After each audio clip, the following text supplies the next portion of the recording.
berdikari, yes, yes, yes. Tonggo berdikari, yes, yes, yes. Selamat malam pemirsa RBTV di rumah. Selamat berjumpa kembali dalam acara Info Seniman. Anda pasti tahu bahwa di negeri ini ada banyak museum yang tentu saja banyak mengkoleksi karya-karya para perupa, para pelukis. Tapi kebanyakan para pelukis itu adalah seorang laki-laki. Sangat jarang atau mungkin termasuk langka juga kalau pelukis itu seorang perempuan. Nah, di Jogja ini sedang dirintis sebuah museum yang menampilkan banyak karya-karya pelukis perempuan. Sekarang ini sedang dirintis oleh seorang maestro pelukis wanita juga. Tunggu, nanti pada saatnya Anda akan tahu.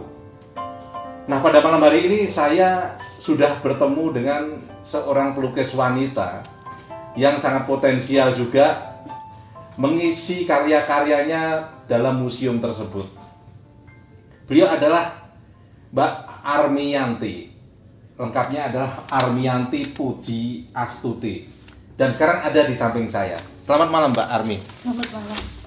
Siapa sih Mbak Armi ini? Yang di dalam lukisannya Mbak Armi memang menulis nama Armi ya? Iya. Oh, Armiyanti. Armiyanti ya. Iya. Ini kayaknya itu seperti tentara atau bagaimana ini? Ini mungkin perlu diceritakan Pak, nama itu dari Bapak itu dulu Iya. seperti apa gitu? Mungkin itu apa ya, obsesi bapak saya ya. Jadi ketika ngasih nama kok Armi ya, saya Iya. pernah tanya kenapa saya dikasih nama Armi.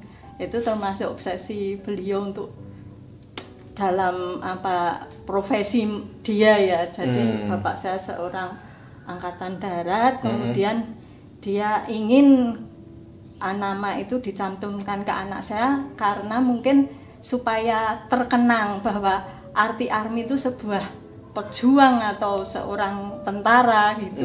Anda kelahiran tahun berapa, di mana? Ya, kebetulan saya lahir di Jakarta.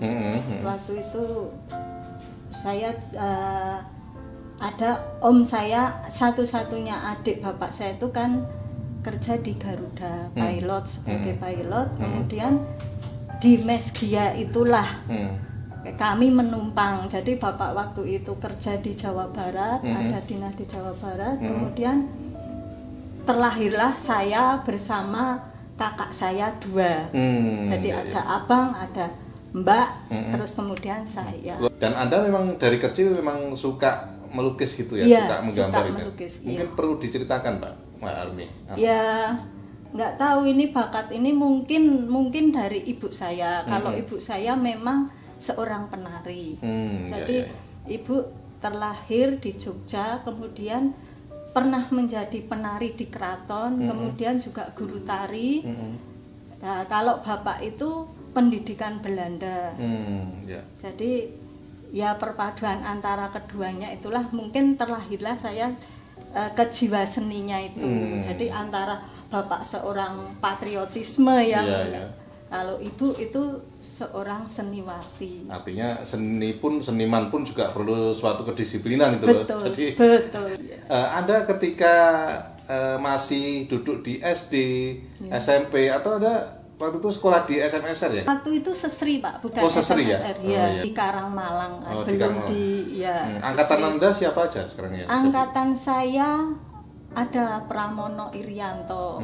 Terus kalau kakak kelas itu sama si lihat sepintas itu Butet Kertarajasa. Oh, Butet kakak kelas ya? Iya, kakak kelas sama adiknya Lucia, Mbak Lucia mungkin Anda kenal itu Mbak Sisilia Haryanti gitu. Ya. Di atas saya ya. Jadi dia udah lulus, saya mungkin baru masuk. Orang perempuan masuk ke sesri itu. Dan mungkin siswanya cuma berapa itu waktu itu? Ceweknya cuma saya tok. Oh iya. Jadi ya ayu dewe. Oh, iya.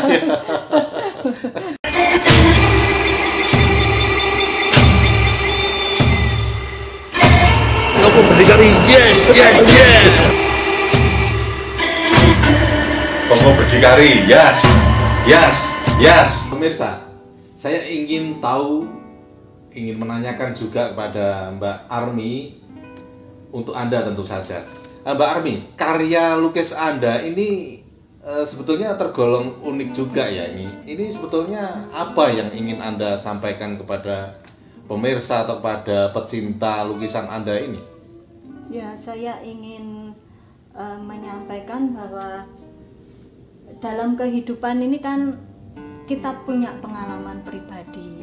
Kemudian kita pernah mengagumi beberapa, tidak hanya seseorang, tapi beberapa orang, pelukis juga. Terus saya juga pernah mengalami permasalahan. Jadi permasalahan itulah banyak orang bilang itu kekayaan. Nah, kekayaan itu saya ekspresikan di lukisan saya. Jadi ada beberapa lukisan saya itu memang itu tetap, setiap lukisan kan mengandung makna ya Mas ya. Jadi itu perjalanan gitu.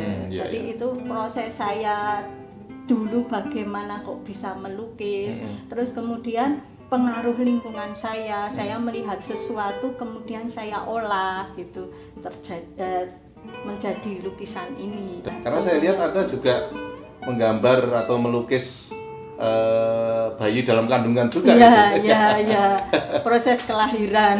Anda mau bicara apa itu pada saat itu? Pada saat itu saya sangat ingat ya, waktu itu saya melihat seseorang yang hamil, kemudian melahirkan, kemudian perkembangan anak, kemudian saya sendiri kan pernah merasakan menjadi seorang ibu, pernah melahirkan. Nah, di situ saya pernah melahirkan itu, sebelum melahirkan kan cinta ya Pak ya. Jadi saya pernah berkeluarga, kemudian saya pernah hamil, mengalami proses cinta dulu, kemudian ternyata banyak makna gitu. Jadi cinta itu kalau kita tanggapi dengan positif itu indah. Jadi indah yang tidak salah gitu loh. Jadi meskipun Anda terkenal sebagai cewek tomboy, ternyata Anda punya cinta bisa melahirkan dan bisa melahirkan gitu. Iya. Dan Anda dalam karya-karyanya itu kayaknya warna biru dan orange segala itu cukup mendominasi ya. Beberapa hijau itu. Kenapa itu? Itu sebetulnya tanpa sengaja ya. Kali kata banyak orang tuh warna itu juga warna kehidupan saya, cerah tidak. Itu warna yang kita tidak bisa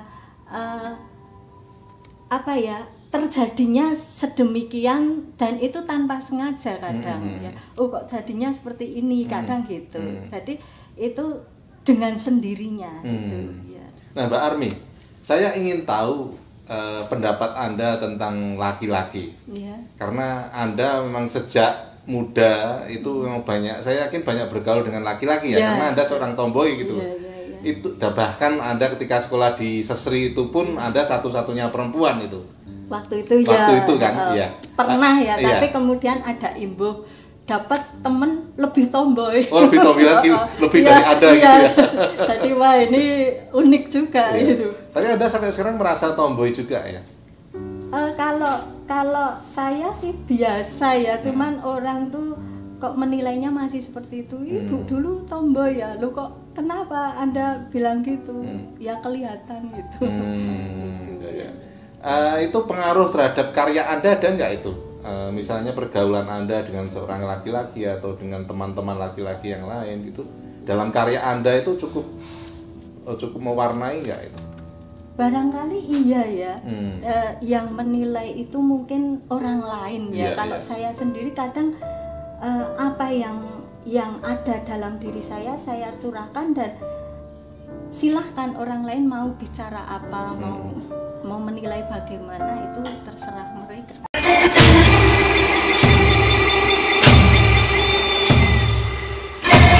Kamu berdikari, yes.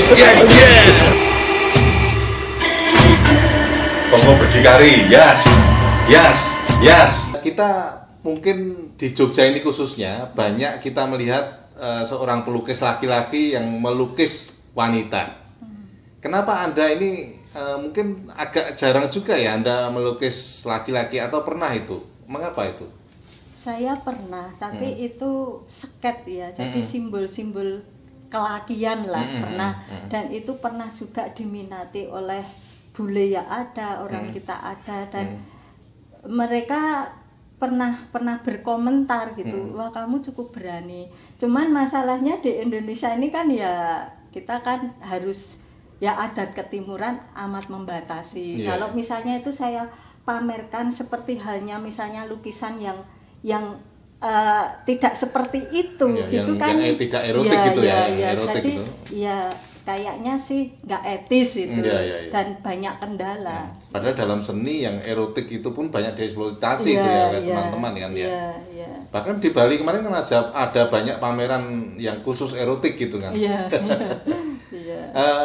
Mbak Army, ada kedepannya itu memang Anda memutuskan untuk terus menjadi seorang pelukis profesional ya? Ya, insya Allah ya. Jadi kemauan saya seperti itu. Jadi saya ingin mewarnai kesenian di Indonesia, khususnya wanita. Jadi banyak pelukis wanita, banyak pelukis tapi belum tentu jadi pelukis toh Mas.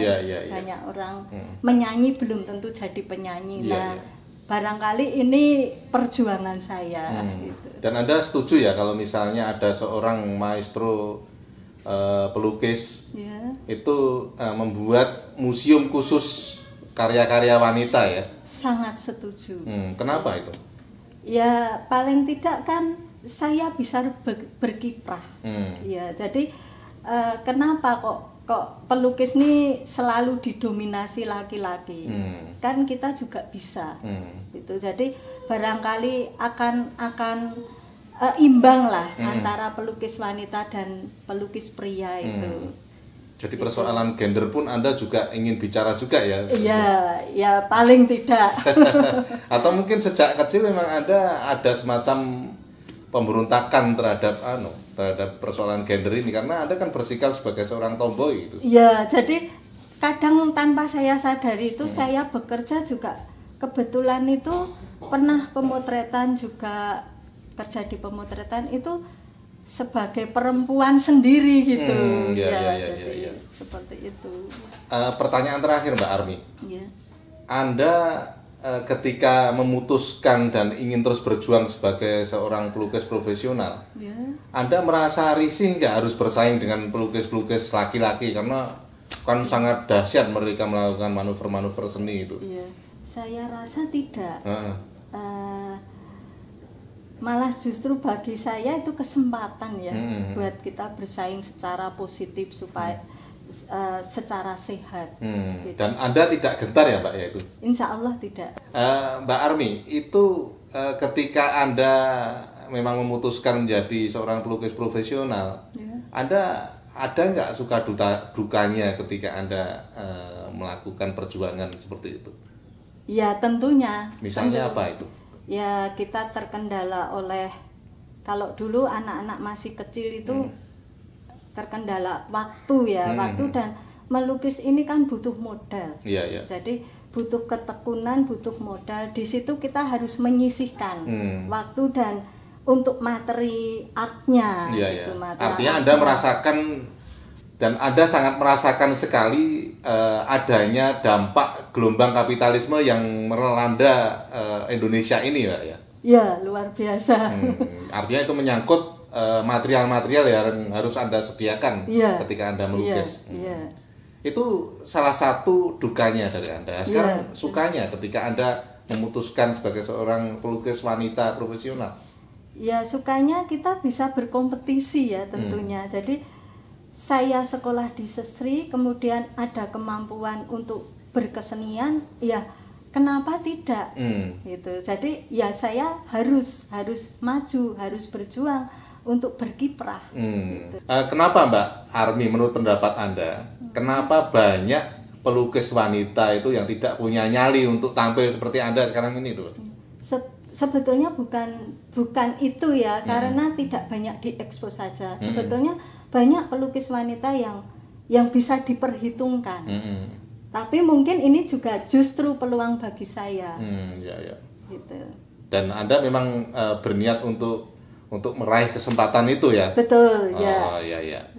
Seberapa jauh kesempatan yang Anda lihat terhadap peluang itu, terhadap pelukis-pelukis wanita yang menurut bahasa saya tidak punya nyali itu tadi? Sebetulnya banyak, Mas. Sebetulnya banyak, dan itu memang ya perjuangan untuk tampil, untuk menggebrak gitu, istilahnya gebrakan itu. Tapi saya rasa hanya masalahnya nggak banyak terekspos aja. Gitu. Oke.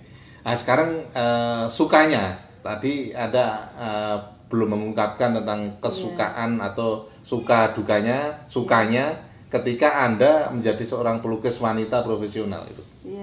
Ya sukanya saya di sini bisa mengekspresikan apa yang saya bisa, apa yang menjadikan unek-unek saya, dan itu tidak perlu saya cuap-cuap ya. Jadi cukup dengan lukisan itu orang berkesenian itu mengungkapkan segala isi hatinya. Gitu. Jadi ada kritik, ada tangisan, ada teriakan gembira di sini tertuang. Jadi emosi apapun ada.